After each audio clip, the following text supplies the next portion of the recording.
Hey guys, I hope that you guys are doing amazing wherever you are in the world. My name is Shikha and I welcome you to my channel. I'm so grateful that you guys are listening, subscribing, and commenting on my channel. I really appreciate the support.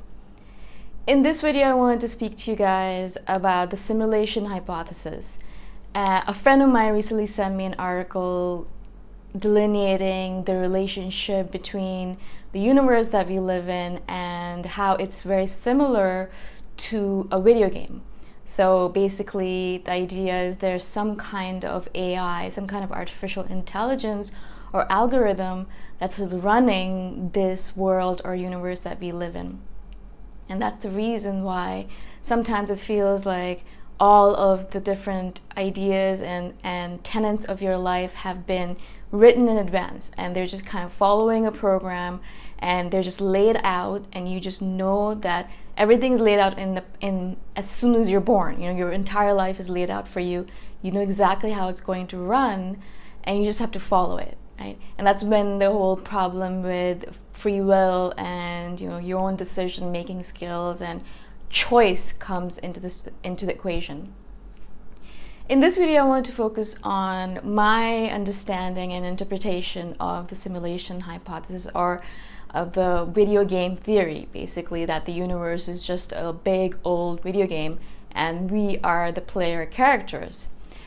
So the universe in its essence is like the Matrix, and if you watch the movie Matrix, a lot of that idea of the Matrix and the player characters and the ones that are inside the video game, and then there's others who are outside the video game running the video game or running the Matrix. That is really similar, and that Wachowski, the guy who actually wrote the Matrix or directed or created it, he based a lot of the Matrix on this hypothesis that the world is a video game, right?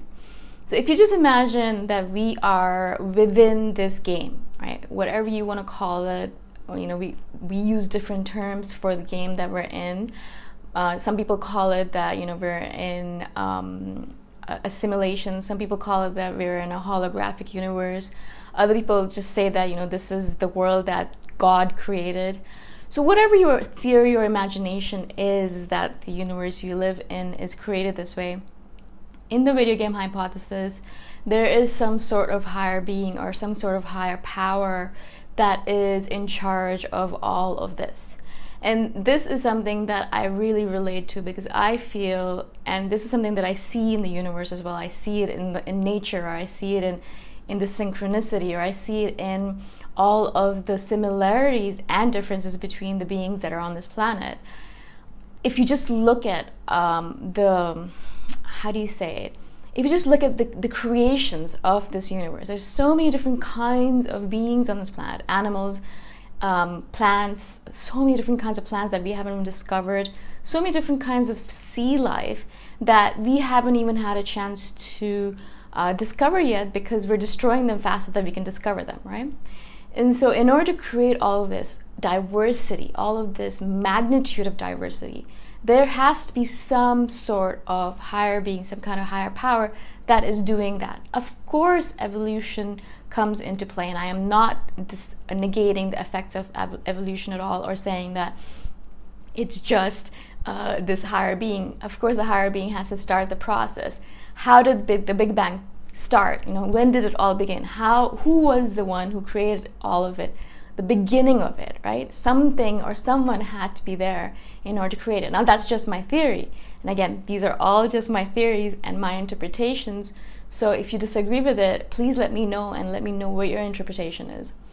So I believe that there is definitely some sort of a higher being. Now, it could be an alien species that's much more advanced than us. It could be just God, that entity that we think of. Or it could be, it could just be some sort of computer program that has been set up by species that have long died or have long passed away. It could be so many different things. I think of it as just a higher being. I think of it as advanced species or advanced beings that are there in order to take care of us, and to help us progress as a species.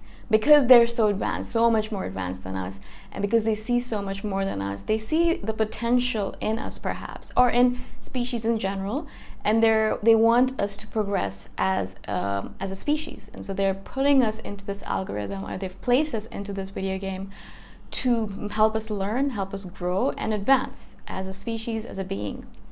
And so they're up high above wherever they are, watching over us.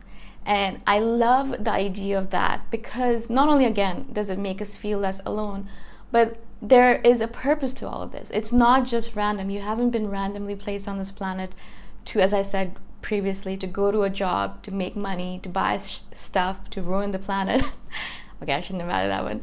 And to just to be and then die, right? I mean, it just seems like such a waste of power, of resources, of humanity, of consciousness, right? And so there is this higher consciousness, higher being that is taking care of all of these permutations, combinations in the algorithm that we've been placed into, this video game that we've been placed into.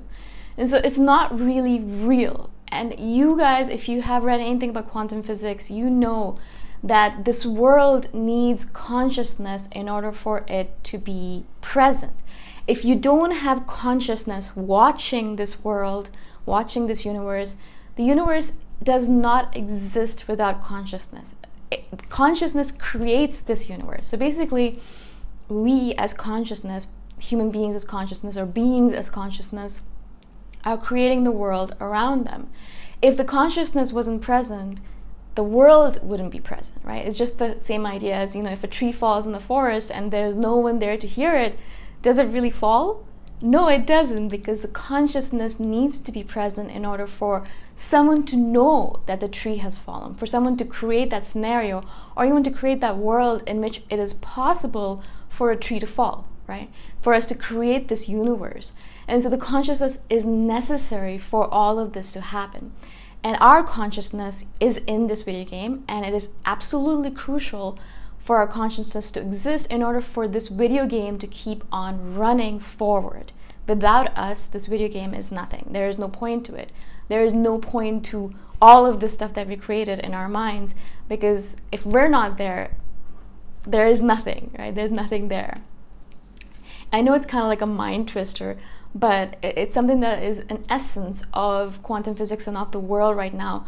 Every physicist and every researcher will agree with the fact that consciousness is absolutely crucial for this universe to exist. Without us, or without this consciousness that we have, it doesn't exist. It's not there anymore. There is nothing, right?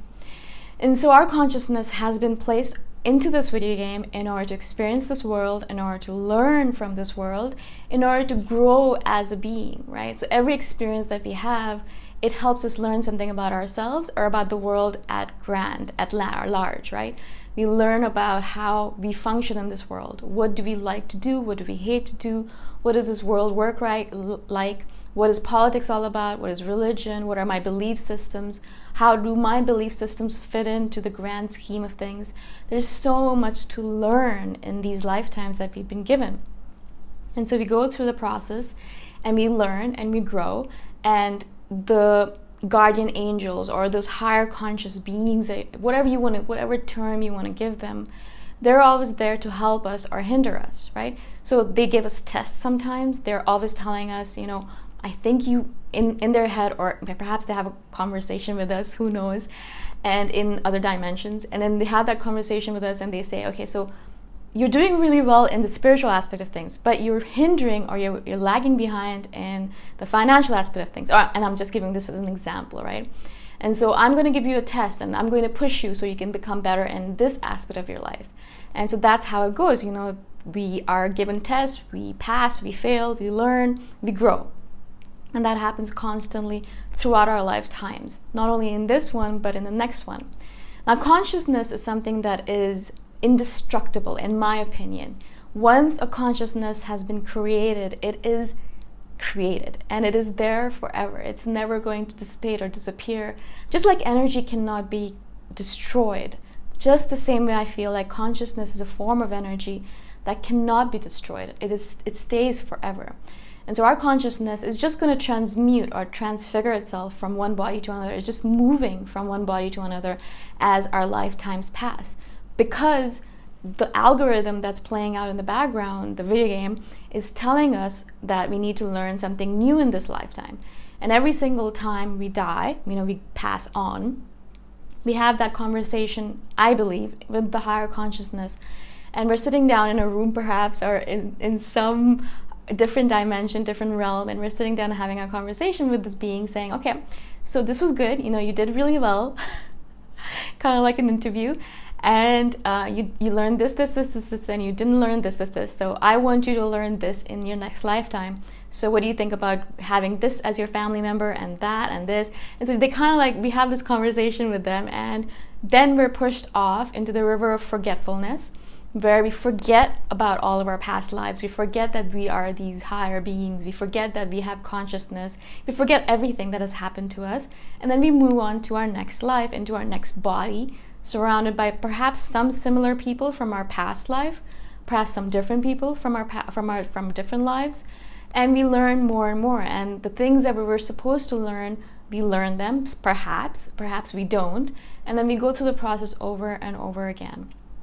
Now, the reason why scientists or the simulation hypothesis or this video game hypothesis believes that there needs to be an algorithm in order to take care of the billions of beings that are in this world is because it's so much easier if you have a computer program or an AI program that's running this in the background. Because how else are you going to keep track of all of this information? All of these beings going through all of these different simulations, learning so much, growing, and then needing to learn certain things, wanting to learn other things. There's so much going on in the background that, of course, we're not aware of. And so we go into it with this algorithm attached to our consciousness. And that's what the video game hypothesis says, that this universe is basically a hypothesis, is basically a video game. And we are the player characters. We are inside the game.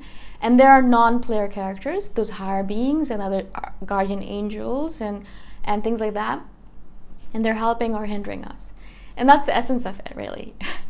The essence of it in like 12 minutes.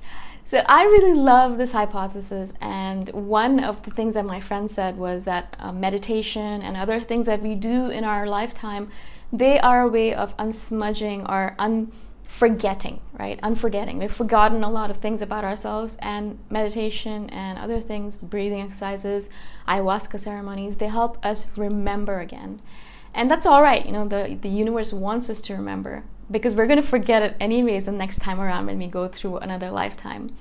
But the minute we remember, we have a potential to learn and grow faster at a rapid rate, more rapid than we would have if we're completely forgetting everything, right? So if we're unawake or we're asleep, that means that our rate of progress, our rate of growth is going to be slower than if we're a little bit more awake than everyone else. And that's the essence of spiritual awakening, and why we need to go through all of these different things that we do, why I recommend meditation, why I think that's one of the most important things you could do, etc. So I want to stop this video right now because it's getting really long. I hope that I was able to explain myself to you guys. I would love to hear your comments on this. This theory really fascinates me, and I spent a lot of my time thinking about it, as you can tell. And I'm not an expert at all. This is just based on stuff I've read, stuff I've learned, and stuff that feels right to me, jibes with my heart. It jibes with my intuition, and so that's why I believe in it. If you guys have any questions at all about this video or any other topics that I've done in the past, please message me anytime. All of my contact information is in the description below, and I shall see you guys in the next video. Bye for now.